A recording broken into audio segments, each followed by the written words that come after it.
Hello, good evening, and welcome to this great day. Today, we'll be discussing on a crypto derivative topic. In continuation with the last week's topic, we'll expand the horizon and a knowledge on the same. This week's topic will be getting into crypto derivatives, where we will get an insight into tips, strategies, and risk management. To ventilate the topic, we have a three esteemed guests with us. First, Mohak and Shivam Thakral and Pankaj Balani.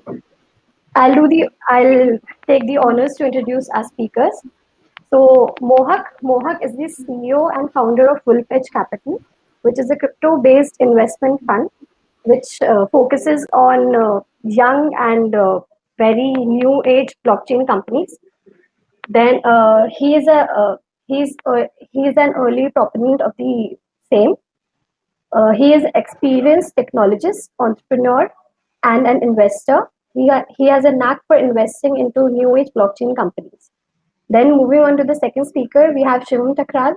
Shivam Thakral is the co-founder and CEO of BayuCoin, which is a leading cryptocurrency company in India. Shivam has been working in this cryptocurrency industry for 5 years now and has been passionately involved in building products that expand the horizon of cryptocurrency and blockchain ecosystem as a whole. Now I would introduce Pankaj, who is the final speaker for our evening. Pankaj is the CEO and founder of Delta Exchange, which is a derivative exchange platform. Uh, Pankaj is a seasoned business leader and and a derivatives trader. He has rich expertise and great experience in derivatives and rich Asian equity market. Talking about his educational background, Pankaj did his bachelor's Pankaj is a graduate from IIT Delhi and also holds an MBA from Indian School of Business. And he also helped in building a e-commerce business that raised Series C of funding. So, without much ado, I'll transfer the session to you guys. We'll begin with Mohak. Mohak, please start. Thanks, Mantrika, for the introduction. Hey guys, excited to be here. Yeah, so a little bit more about me. I started Wolfedge Capital in early 2018. Before I was like involved actively in the crypto space, but not in the professional capacity. So when I started Wolfedge Capital, I mean, probably the worst time to start the fund in early 2018 when the bear market kicked in. But at the same time, there were a lot of opportunities because everyone was running behind the hype, but we were not desperate to deploy capital as fast as a lot of other funds in the space. So we took a very stringent approach about where we want to invest and was able to, do very well even that market condition by following a 47 metric analysis system. Invested in some great projects like TomoChain, HoloChain, Quant Network, Zilliqa, and so on. So that was the and then in early 2019 we started running validator nodes on a variety of different proof of stake networks, and at peak we have our peak was like 70 validator nodes on different networks. Right now we are supporting a variety of different networks like Matic Network, Scale Network, Akash Network, Harmony, Kusama, Polkadot, and so on. Yeah. So coming to derivatives, first of all, to kind of clear the myth which lots of people have around derivatives is that whenever derivatives kind of introduced to any asset class, the volatility increases. I've seen a lot of times when people say that, oh shit, now this particular token or coin is available on derivatives. You can do leverage trading now. There will be a lot of volatility. The price won't go up or something like that. Whereas whenever derivatives are introduced to any asset class, the best thing it does is it brings stability to the markets. To give you more like real world scenario, what happens is if I talk about crypto specifically, what happens is, let's say there is a corporate company or any development firm who wants to use some XYZ token in their development for the long term. Now, when usually when projects like these happens, there is a whole budgeting that happens, right? So let's say you have made a budget for the next 12 months, but because of so much volatility in that token price, things can go really out of the hand. That's why there is so much there is so much um, second thoughts before using crypto in any of the development. But with futures, those things can be handled very well, similar to how an airline, handles the oil pricing. Because for an airline, the most or the the highest moving part of the system is the oil pricing. So what majority of the airlines do is they buy futures for the next 3 months, 6 months, 9 months, 12 months, so that they at least know that this is the price we would have to pay for the oil, no matter how much it moves in the market. So that's why derivatives are very important to for the betterment of the space, and for bringing more stability to the markets. And about specifically about derivatives trading, um, I mean, it shouldn't be considered only for kind of doing the leverage trades. Rather, if you are getting involved in some sort of derivative trading, kind of do a lot of hedging. Do not do any naked trades where you are, let's say, you have long some asset at 40x or 50x without any risk management, or without any hedge, which we'll talk about later. So yeah. Let's move on to next speaker. Thank you, Mohak. I will now request Shivam to give his views on the same. So hello everyone. So basically, to give up more introduction about myself as well as my company. So I've been into this industry since 2015. I started Bitcoin with my other co-founders in 2016 from my college days, and then I dropped my college to pursue this venture. From from that day and from this till this time. I've been working with Biocoin, and so we have done quite a few things in this industry. We were the first exchange in India to launch debit card and credit card trading for Bitcoin in India in 2016. Then in 2017 we were the first exchange to launch altcoin trading. Before that, there was just Bitcoin which was being traded in India. Now, coming to the derivative part, so so derivative, as Mohak mentioned, that it's a great tool. It not only limit the volatility in the market, as you've seen in gold in 1970s when gold was traded. So the gold price was rising like a hell, we see in Bitcoin. It's in 2017, late 2017, we saw a Bitcoin rise to $20,000.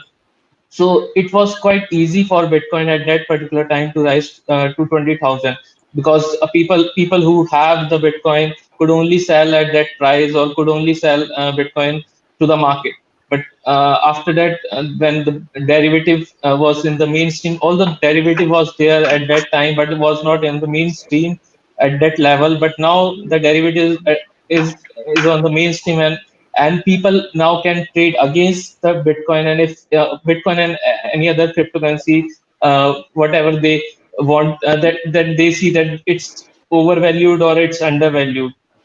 Also, in other part, if we see in apart from trading or speculating in derivative market, there are several use case for crypto derivative. Like in our case, in crypto exchanges, like we sometimes use derivative for hedging purpose. Sometimes, let's say we have a lack of stock, and we our stock will be coming in next 2 to 3 hours, and it raises a risk in this market since it's a volatile market. So we use derivative platforms to hedge our risk, and till the time our actual real stock gets into enter into our exchange.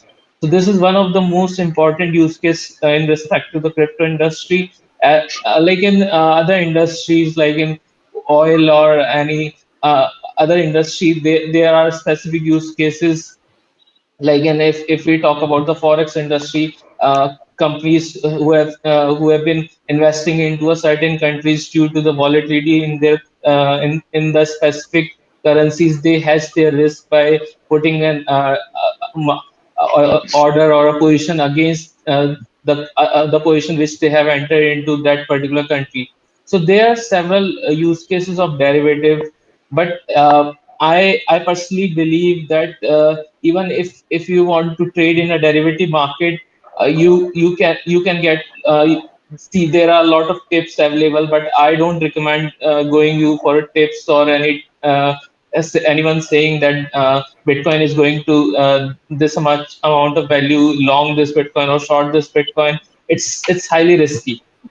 So what I believe personally, even if you want to trade into this market through derivative, I would say no one know where will the market will go. So eventually, if you want to trade in with dollar weighted average strategy with proper risk management through stop loss. Without stop loss, it's like a sword which can take your fund which you have put in the market, as well as funds from your home as well.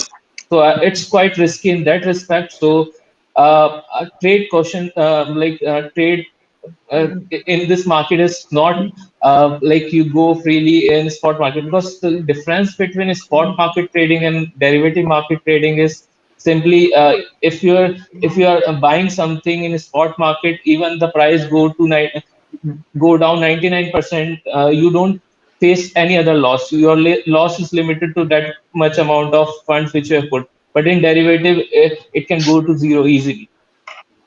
So this is it from my end. So Pankaj.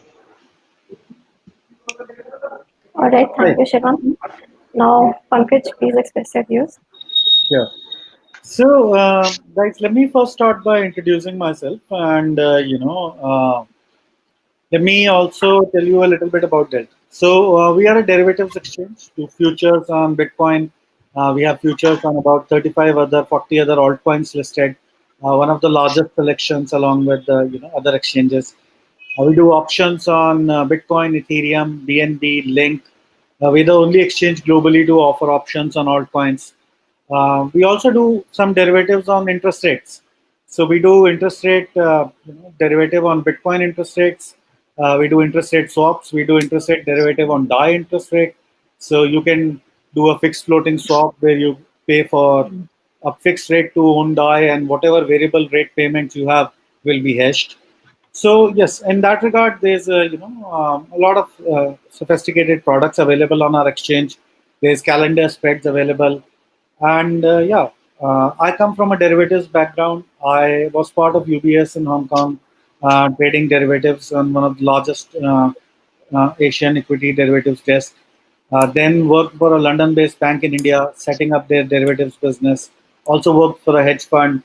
So I've pretty much done, understand derivatives, and have spent good 8 to 9 years of my life doing that before I started Delta with my co-founders.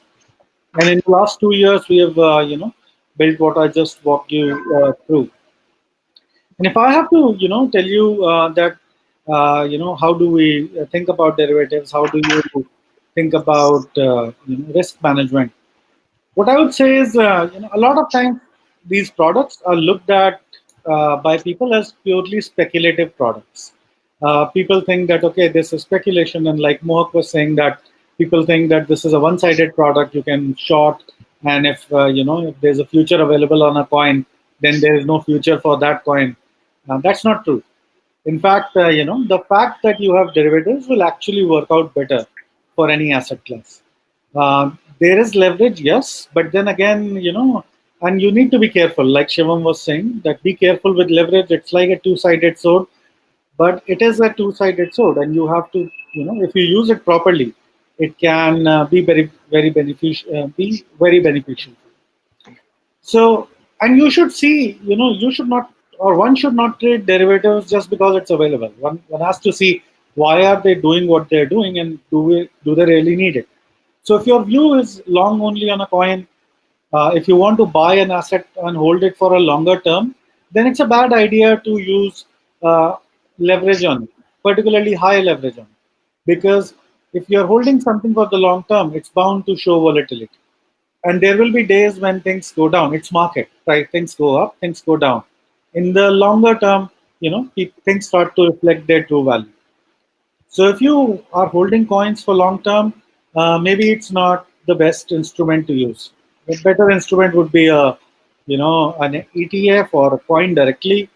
And if you are, although if your view is that, I want to hold the coin for long term, but during the short times when there is high volatility, I want to hedge it out. Then, for example,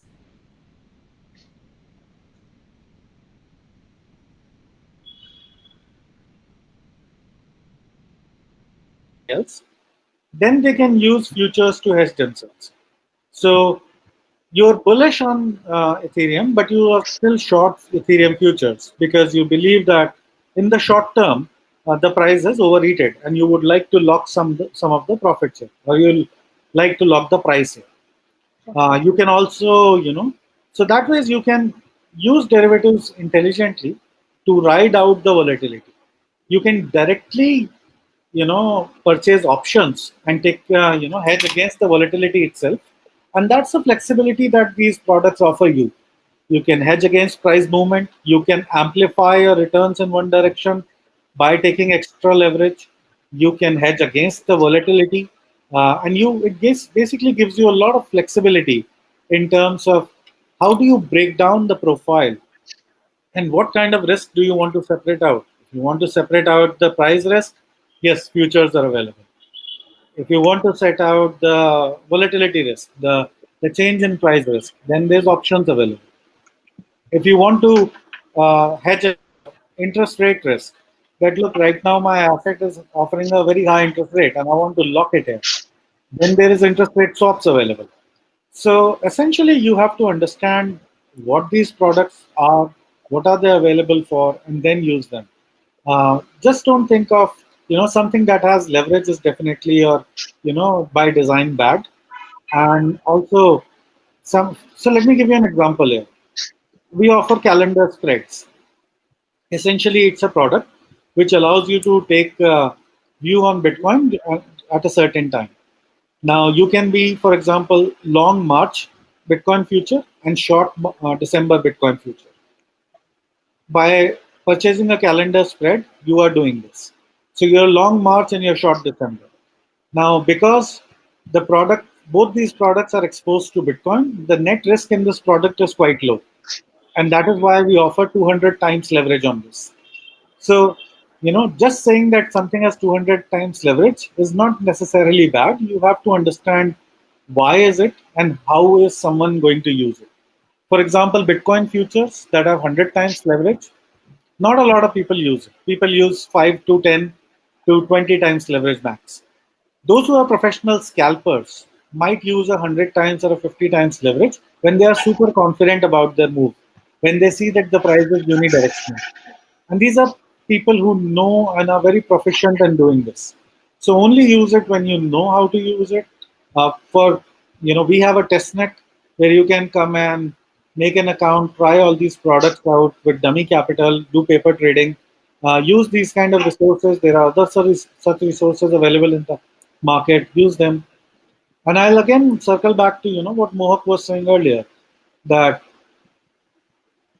if there is a future available on a coin, then it helps, or an option available on a coin, then it helps the long-term holders of the coin prevent against the downside. Now, what that does is that prevents the dumping of the coin. So yes, it will be a little painful in the short term because yes, they'll be selling and shorting pressure, but it will prevent a long-term dump. If you take, if the price has little bit of cleaning on the way up, then it will not come back so hard. So in 2017, between 10,000 and 20,000, Bitcoin raced, right? Went up very fast. If futures were available and in a decent size like they are now, yes, we would have still gone to 20,000. We would have been slower in going to 20,000 because at every point they would have been selling at 12,000, 13, and in size and 17 and so on. But we would not have come off so sharp. In one day, we would not have come down from 20,000 to 11,000. So it's a long-term game versus some short-term toughness. And overall, derivatives help reduce the long-term volatility of the market. So overall, it's a product that you want to have in the market because it helps the ecosystem mature. So yeah, with this, let me hand it over to Matrika and other speakers.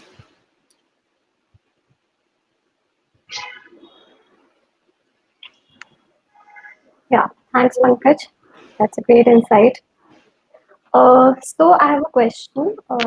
Do you think that it is really going to be difficult for those who have never been into this trading market if they want to begin with this trading in crypto derivatives? Do you really think it's their cup of tea or could be? So, okay, let me take this first. And anybody, like everybody, is allowed to give their views on it. So I think there's a lot of people say this is quite complex and it's very tough, and there's all kind of things that you'll hear about derivatives in the market. But the reality is, like any other thing, you can pretty much learn it. And if so many people are doing it, then and if market volumes of derivatives are so much, then there must be so many people doing it. So it's not something that you cannot learn. You just have to understand how to use them. You just have to understand these products and make sure that you understand them before using them. Uh, Secondly, and don't be greedy with them. They can be, you can use leverage and make a lot of return, and but understand that look, it cuts both ways.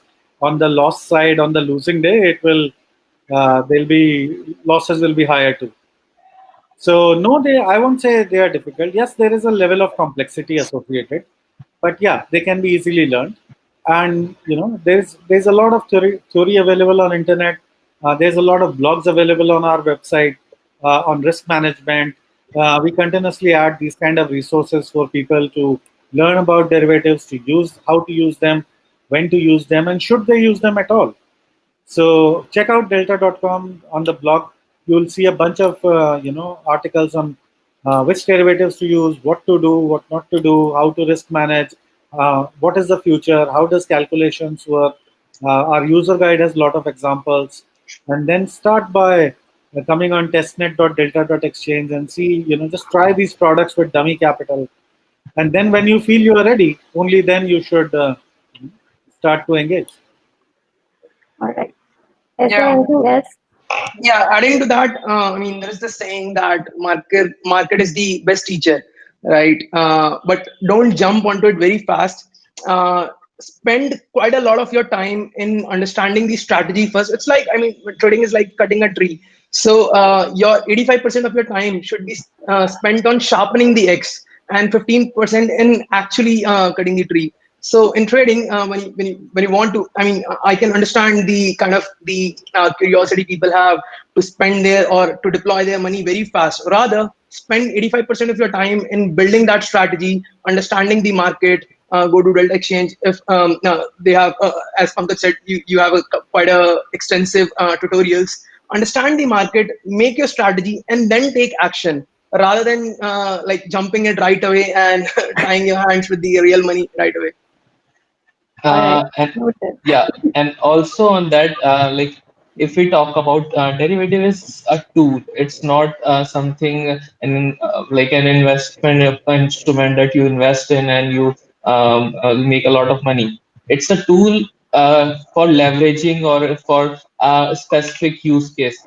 So if we talk about if you have 100 rupees and then and you are trading for 100 rupees only, why don't you trade on spot trading platform or spot trading? Why are you getting into a derivative?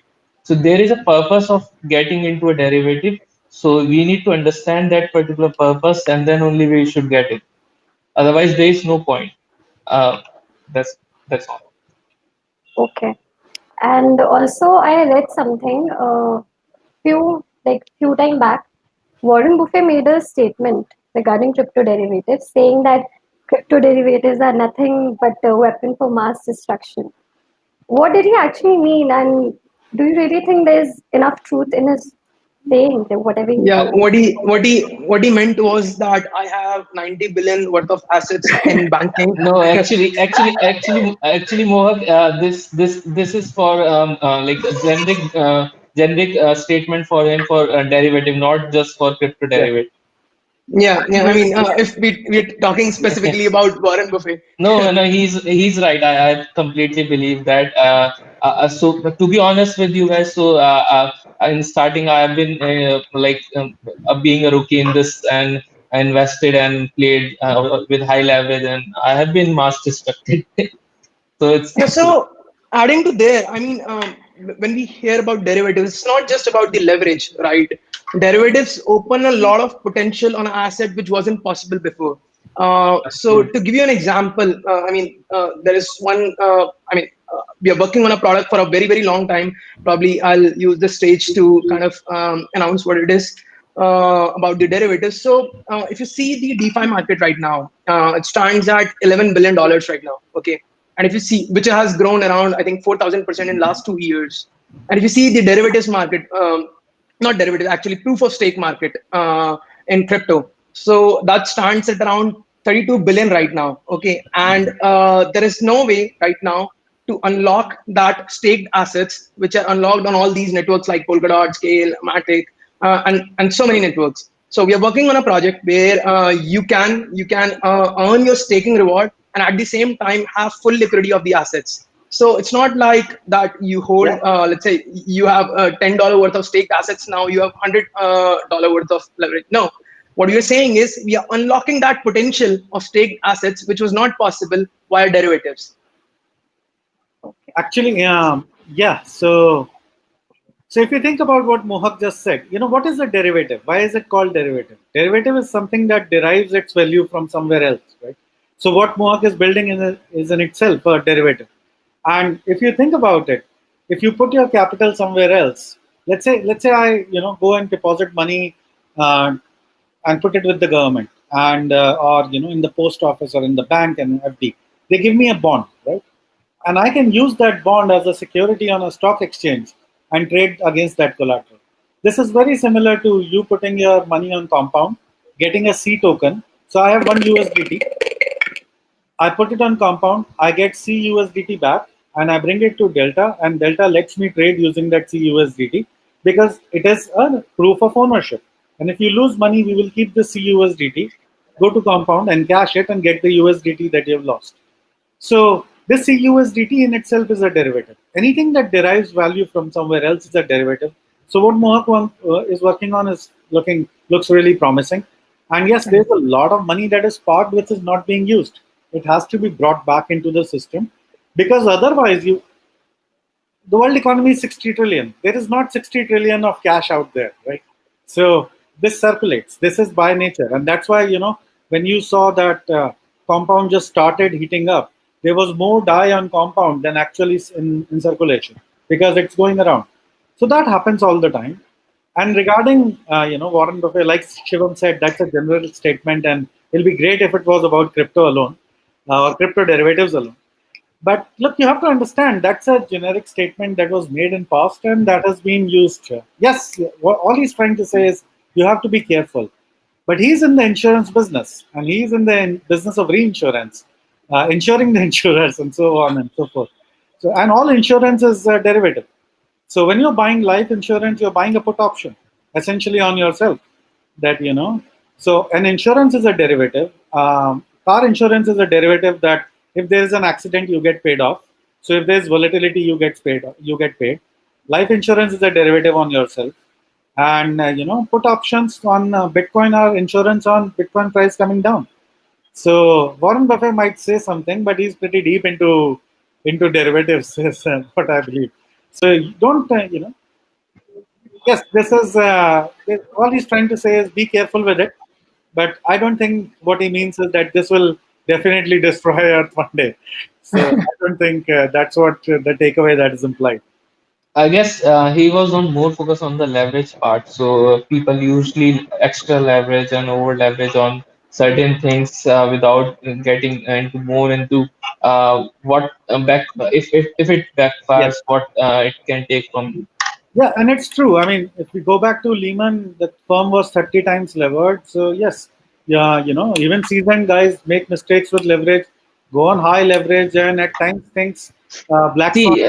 See, Yeah. it's everywhere. It's not just about derivative. Let's say I give you an example of Airbnb. So Yes. what happens in Airbnb? Some owner of you have a property, you rent it out in Airbnb, and in like US and Canada, you easily get a cheaper loan. You get a new property, put it on Airbnb again, and simultaneously you do 3 4 times. So that's also called leverage.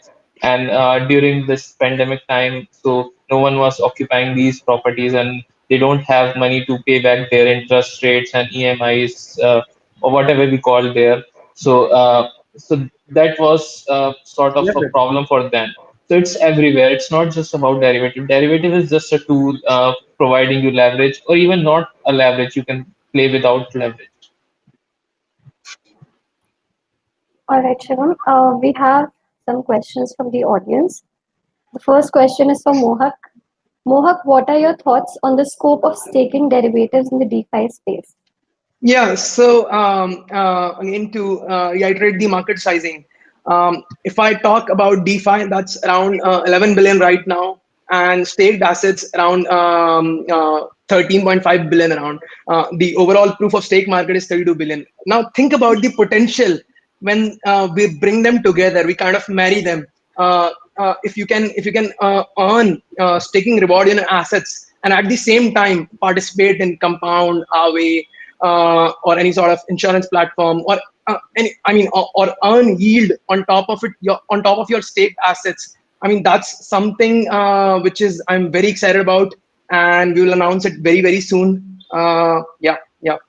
Then I mean, just to kind of say again that the potential is insane.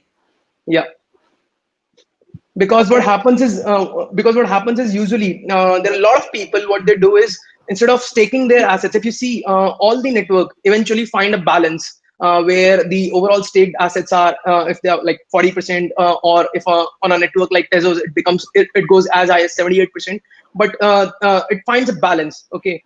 And what happens is if you kind of open these new opportunities, then people kind of increase that overall stake. Otherwise, what happens is if I know that a network is giving me 30% APR per year, then I might not stake those assets. What I'll do is I'll put those assets on an exchange, participate in soft staking. Instead of earning 30%, I'll earn maybe 2% or 3%, but I'm very happy. Why? Because I have full liquidity of the assets. And if I say that you can have full liquidity and at the same time, instead of earning 30%, you're earning 27%, 29%, or as close at to 30%, then that's a win-win situation for network, for us, and for users. True. There's another question we have. What kind of derivatives trading possibilities can be seen on cryptocurrency exchange in India? Anybody can answer that. This question So is for all the speakers. I guess there is a need of INR based derivative.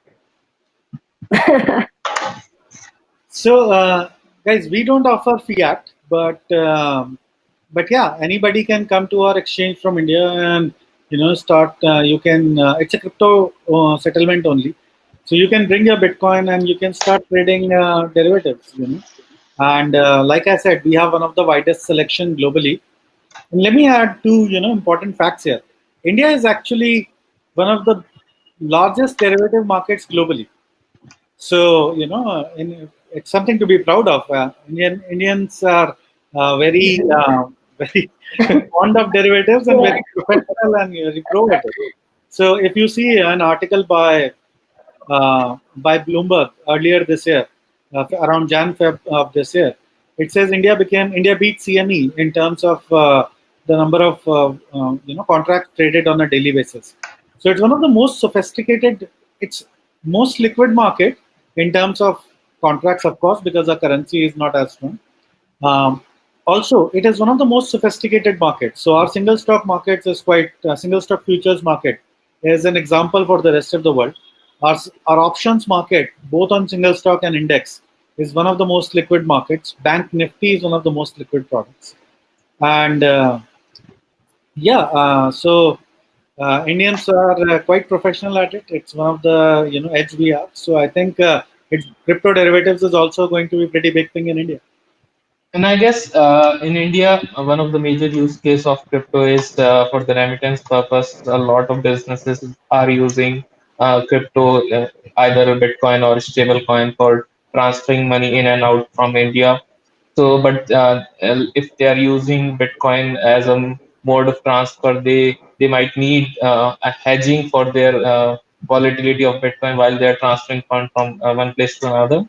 So that place the derivative come and play an important role. Okay. So I think Shivam, you have to be here only because next question is for you. So the question for you goes like, does BioCoin sandbox contains regulatory steps and protective methods for derivatives trading? So I guess Sandbox, which we have launched recently, it's an ongoing initiative. So we have covered few of the things, but it's ongoing things, and a lot more people are participating, joining our hands. So sooner or later, we'll like involve and include each and everything related to crypto. Okay, I guess the question is answered.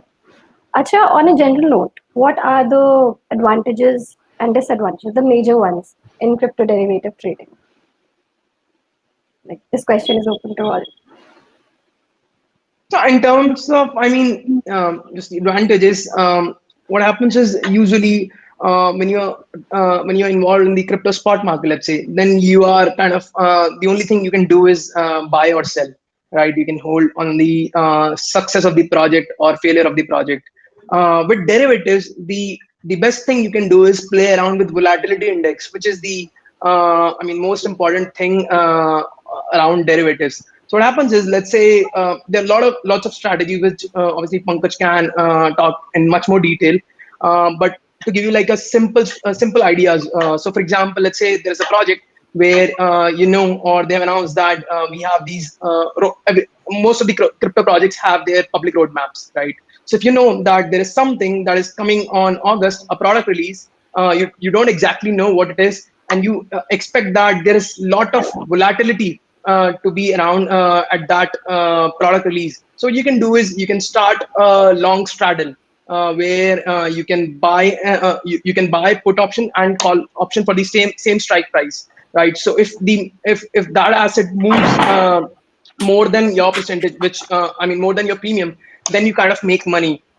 In the similar manner, if you expect that market is kind of so hyped about that announcement, but personally you feel that that product release is not gonna move the market too much, then what you can do is you can kind of have a short strangle where you expect that asset to be range bound in that particular time frame. So there are a lot of opportunities if you kind of understand or do a more understanding about the volatility index and about the roadmaps of the projects. That's just one simple thing. Yeah. And I think one more thing, like in markets, usually people get overexcited and take price to the next level, and it's more than what it should be, the price of an asset. So derivative give us an opportunity or a tool where we can sell the asset without owning it through shorting it. So that's one of the biggest advantage of a derivative, which we can't find in spot trading. For spot trading, if we are holding it for a long time, then only we can sell it. So, the fact that derivatives give you, they are like building blocks, right? They break down everything. If you want to be just own the upside in an asset, you can buy a call option. If you want to, hold the asset and buy insurance, you can buy it. Like Shivam said, you can short the asset despite having it. You think something is expensive, you don't like it, and you think, okay, this is way too high, you can simply go and short. You can position yourself for events like Mohak described two situations. And then there's a whole stream of traders, or there's a whole school of traders that is doing quantitative trading. A lot of these guys basically express their view on different facets of the market, some on price, some on volatility, some on convergence. So, for example, right now there is a big difference between the price of future on Delta and on BitMEX because of the event data, right? So somebody can come and buy at one exchange and arc these two, right? So you can do arbitrages, you can do statistical arbitrages, you can do correlation trading between Bitcoin and Ethereum. On our site, we have an article that we published on how to do correlation trading between these assets. So if you think that Bitcoin, Ethereum should trade at a certain ratio or they move together, but Ethereum has run up much faster, you want to be long Bitcoin, short Ethereum in certain ratios. All these things are possible, and there's a whole, set of industry that is doing quantitative trading and these kind of things. And when the industry grows, it is going to be much bigger and bigger than just buying and selling of assets, right? It is going to be many more things beyond that. So let me give you a few numbers from traditional markets to give a sense of this. In equities, there is 75 trillion of equities outstanding globally, worldwide, in terms of market cap of companies. The derivatives on outstanding globally on all these equities is like $600 trillion. Right? If you see FX, you see 1.2 trillion of daily FX liquidity on spot. The daily FX liquidity or trading volume on the derivative side is about $4 trillion. In cryptos, uh, when you talk about trading volume on spot, the daily trading volume is the same as that of derivatives, and that is where the huge growth is going to be. So there are definitely a lot more use cases, a lot more sophisticated and advanced things that you can do. Cryptos still trade say $5-10 billion on a daily basis, but they trade the same on spot and on derivatives. Derivatives will be typically 4 times, 3 times the size of spot. And you just think of these numbers and see that there are so many more things that you can do or people can do, and this is how much potential this thing has. It just helps you cast a much wider net, bring a lot more strategies into play, and do a lot more active trading and investing, more trading than a traditional spot market. Thank you, Pankaj. I think the questions won't stop today because there's another question.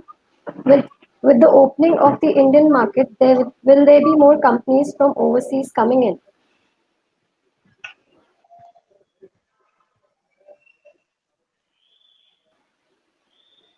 So So let me take I that. Uh, yeah, go ahead. So I think every market, particularly, yes, India is a very attractive destination for global exchanges. But I think you have to understand the market. You have to understand the native, and then only it's easy to challenge the indigenous players, the local players. It is not a templatized approach that you go into any geography and win the entire geography. Starting particularly, these guys can come in better. Shivan can come in better. But yeah, when you're dealing with fiat, it's a whole different ball game of dealing with the local agencies, the local partners, local regulators is a whole different thing, of course. But even local payment providers, local service providers, local, customer support, it's all very difficult, in my opinion, to build. So I think it's capturing the fiat bridge is not that straightforward a task, and And local players will have an edge. And I guess this is one thing Pankaj has covered, that dealing with payment gateways and all, these are one of the things. But if we talk about the user interface, the catering they want, the Indian users want. Indian users are not that much tech savvy. If I talk about majority of people, so even if we talk about our platform, so initially in 2016 and 2017 we were sort of an OTC desk only. So we have a single rate for buying and single rate for selling. So user were so like happy to get this user interface which they didn't get in any other exchange across the India. But after that, when there was a little demand, so we also launched real-time trading exchange where with order books and all. A lot of our users were not that much happy with that particular step because it get complicated for Indian users. Even if we talk about stock trading platforms in India like Zerodha or other, so they also have a quite simple interface where you just go and buy. You don't have a lot of order books, charts. People who want to get these things understand there are a lot of other platforms available where they can study if they want to. But while coming to the investment part, so they want simplicity. So that's where if we talk about global exchanges, so they have common platform which is built for every country, the same thing, which is not applicable in India. So that's my take on that. Yeah, adding one point to that, as Pankaj and Shivam said, that India is a whole different ball game altogether. Why? First of all, it has been a booming economy for a very very long time. Indians have never seen like losses in the long term. The interest rates were so high, the economy was booming so high. For example, even in the 2000 after the 2008 recession, the market recovered so quickly. And that's why we are not very comfortable with long-term losses. But in crypto, when we see that level of volatility, obviously, the economy is not. The growth is not kind of that high as it was in the earlier times. But when people see that level of volatility, we are not very comfortable with that, right? And there are so many more avenues for us to kind of invest our money. The primary one being real estate, which is again slowing down. Then the interest rates are so high, so even a saving account can give you 5 or 6% interest, which is not, which was not possible in a lot of Western countries. So people were kind of more comfortable, or kind of not actually comfortable. No one is comfortable with the losses, but at least have experience of seeing those volatilities, which we haven't. Okay. There's one final question for the evening, which is for Pankaj. So Pankaj's question is, as we all are aware from the recent case of CFTC and DOJ to BitMEX, can you put some light of what measures Delta Exchange is taking to comply? Sure. So, it's a good question. We have a lot of measures in place. We spent a lot of time, and we do continuously spend a lot of time making sure that we are on the, we're not infringing on any law. We understand all our and comply with all the requirements. It's Our terms and conditions are quite elaborate. We don't allow US customers. There's a self-declaration of country for all our customers. We do also do risk-based KYCs for customers that have a particular trading activity, a deposit activity, all withdrawals that are bigger than a certain size. They need to go through a KYC. And it's also all very clearly, explicitly mentioned on the website. We do a lot of checks on to make sure that any funds that are touching the exchange are from the right sources, and any customers that seem suspicious are weeded out. So in that regard, we take a lot of measures to make sure that we are compliant, and all the measures that are available from the technology side and from the declaration side and from the risk-based KYC approach side are well taken off on Delta. All right. I think that answers the question.